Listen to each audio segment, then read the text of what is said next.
Well, for more, I spoke with Stephen Roach, a senior fellow at Yale University's Jackson Institute of Global Affairs and a senior lecturer at Yale's School of Management.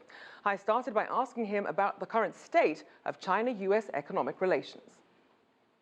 Well, I think we're at a point of great uncertainty and potential concern about the relationship between the two economies. The Trump administration has made it quite clear during the campaign of Donald Trump, as well as in the immediate aftermath, that China is perceived to be a major source of contention with respect to the president's stated desire to make America great again. The threat exists in terms of jobs, real wages, and the whole concept of fair trade versus free trade. And so there's a lot of issues that need to be resolved.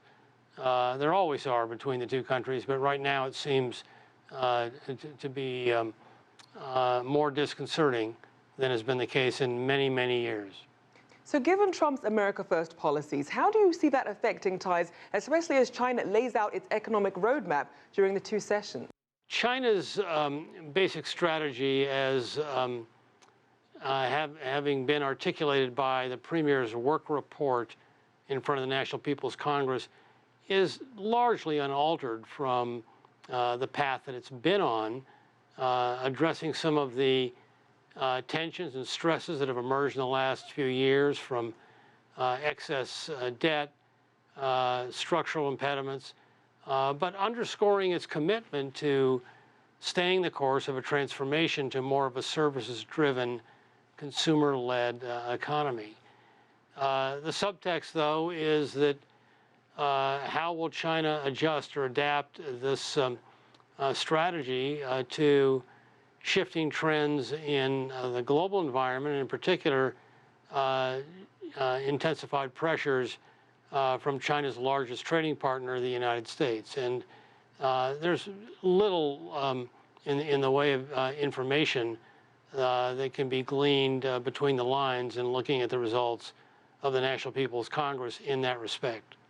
And speaking of some of those pressures, we know that Trump has called China a currency manipulator, something that the IMF, even the former Federal Reserve Chief Ben Bernanke has just said is just not the case. And we also know that Trump is threatening a 45% tariff on Chinese imports. So given that this is now the start for the administration, how do you expect things to continue? I think the new Treasury Secretary, Stephen Mnuchin, has indicated that any categorization of China as being a currency manipulator will have to await the Treasury's official foreign exchange review, which is due out in a couple of months. You're right, of course, that China does not satisfy the three criteria as stipulated by statute for currency manipulation, but this is not exactly a fact-based presidency, and if there's a political agenda to move ahead on these charges, irrespective of the criteria that is now available to judge it, that won't stop the politicians from acting. So, we're still in sort of a very tender period in assessing the risk with respect to the currency and potential tariffs.